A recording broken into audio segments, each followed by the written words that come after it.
on, ladies and gentlemen? My name is Kevin Checkwitz. This is The Kaged Match.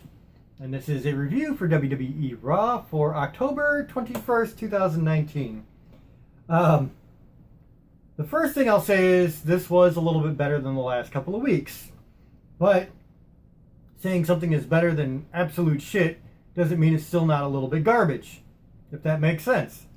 WWE just has a long way to go for some reason into figuring out how to make a good show again. And I really don't understand that, because they used to be amazing, and even AEW now, brand new, right out the box, is amazing. So I'm really struggling to understand why it's so hard for WWE to be a decent show. With that being said, you start out with Ric Flair. He comes out, he's basically got Hulk Hogan's team announced, so he's playing his last card in the deck, so to speak, and he brings out Drew McIntyre. And he cuts a little promo before that was actually kind of funny. He was playing around with members of the audience and talking about, stealing girls and I knew your mother to this one guy, whoever he was talking to in the audience. It was actually kind of funny. So I liked it. It was entertaining. Brings out Drew McIntyre. Drew McIntyre, a lot more the, silent killer type. And you find out that they're going to have a match with Ricochet. So that's what it becomes. Drew McIntyre and Ricochet. I thought it was a really good match. Drew McIntyre can put on surprisingly good matches.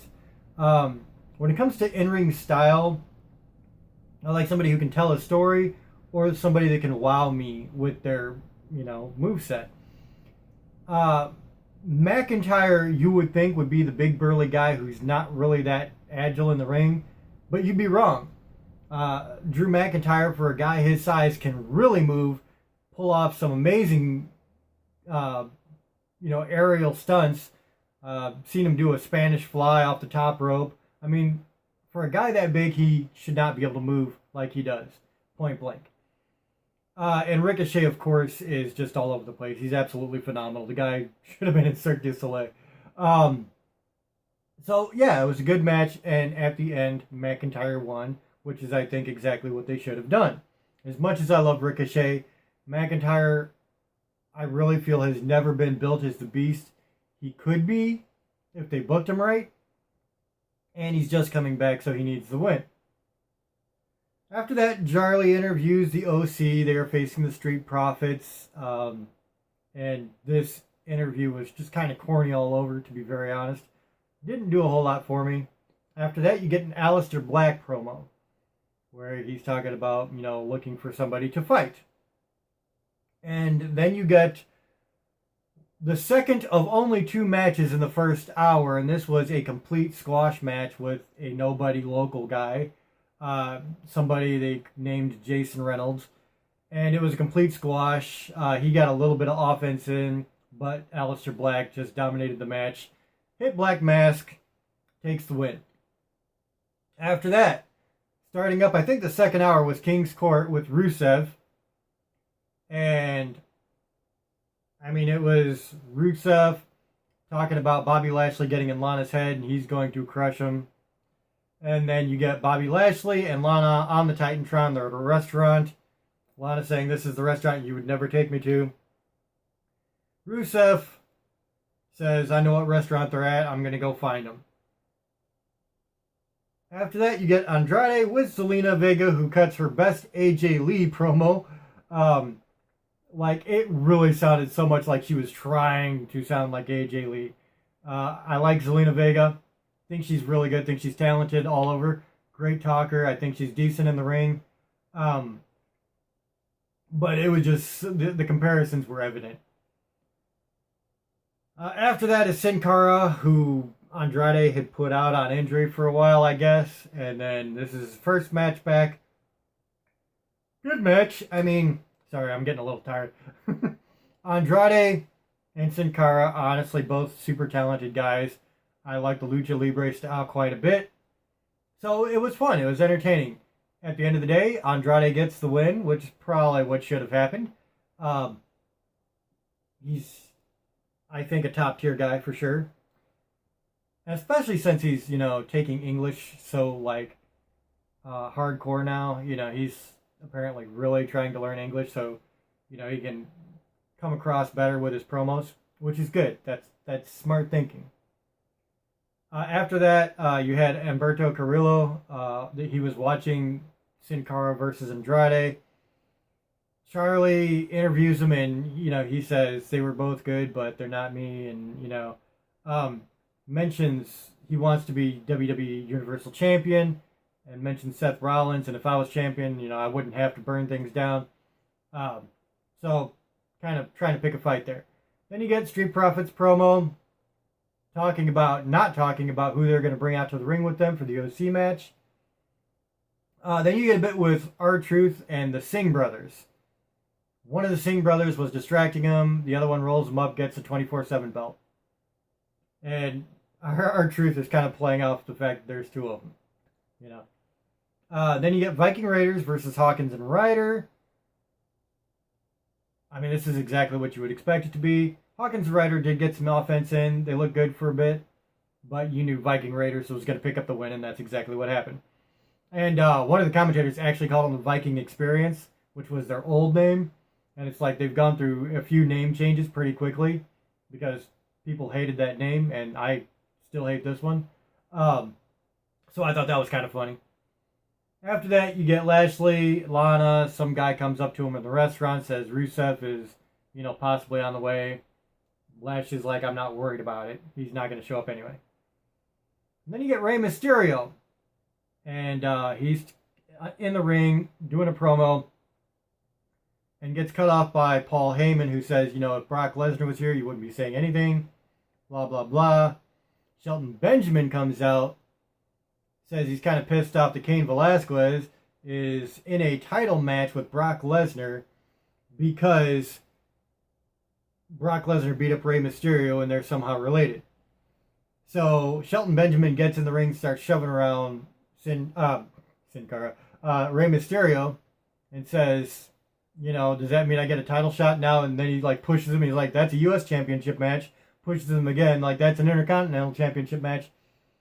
And he's like, where's your boy now? And at that point, Cain Velasquez comes out, works over Shelton Benjamin for a little bit. Shelton Benjamin gets out of the ring. Cain stands tall, of course. It was kind of cool that they brought Cain in. I didn't know if we were going to see him other than Crown Jewel. So I am glad that they're putting him in the ring and, at least doing something with him. That is good. After that, Charlie interviews Seth Rollins. He starts briefly talking about Bray Wyatt and burning down the Firefly Funhouse. But then he sees Humberto Carrillo, who'd made mention of him earlier. Says, look, if you want a match, why don't we have a match right here, right now? That's exactly what happens. Rollins versus Carrillo. I thought it was good. I haven't seen Carrillo before. I haven't really paid too much attention to him. I don't watch 205 Live. So, first impressions, the guy's really talented. He's got this, boyish good looks thing going on. And incredibly athletic in the ring. So, I'm sure it's somebody that they can use. They tried to make him look strong up against Seth Rollins. Of course, Seth Rollins is going to win. But it was a good match, and I think it made both guys look good. After that, 24/7 bit, R-Truth sees one of the Singh brothers, sneaks up, rolls him up. The referee's not counting, and R-Truth wonders why. And then the other Singh brothers, they're wearing the 24/7 belt. And so he's like, oh, there really is two of them, and they both run away. So, R-Truth being R-Truth. Then you get the OC versus the Street Profits. They come out, the match starts, and the third person the Street Profits were supposed to bring doesn't show. So it's Luke Gallows and Carl Anderson versus the Street Profits. Of course, AJ Styles gets involved. The referee sees it and ejects AJ Styles. And then Kevin Owens' music hits. He comes down. He kicks AJ, hits him with a stunner. The Street Profits get over on Carl Anderson. And so they win. So it was pretty cool all the way around. It was definitely better than the last couple of weeks as far as the whole show. That's pretty much where they cut it off. Honestly, I don't know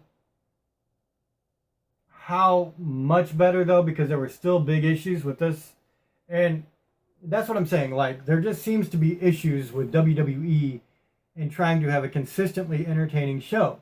And I don't really understand why. I don't know. I'm not in the business. It's not like I have any inside info. But it seems to me that if a brand new baby company can come in and put on 2 hours of holy shit action that I have not had a minute of, like, why am I watching this? Then why can't WWE, who's been a mainstay ever since the early 80s at least, not be able to put on something consistently entertaining? I don't get it. I just don't get it. The whole Bobby Lashley Lana thing just kind of, I don't know. A, it's been overdone. B, Lashley can pull some real cringe-worthy promo work. When he's acting and trying to be convincing about stuff, it can be cheese at times. And, you know, I feel like when he's built as a monster and his role is being a little bit more Brock Lesnar, not talking as much, just going out and whipping people's ass, it works really well. The Singh brothers, I don't think that I'm ever going to care about them in any way, shape, or form. So the 24/7 bits were whatever. You knew Viking Raiders were going to go over Hawkins and Ryder. As much as I like all of those guys, it was predictable. I think there were a couple of things that were kind of predictable about this. I kind of figured Drew McIntyre was going to go over, but that was a good thing. Alistair Black going up against this nobody, like he's actually digressing. You had him fighting some actual superstars, and now he's going to this local, who is this guy? So I wish they would actually do something with Alistair Black.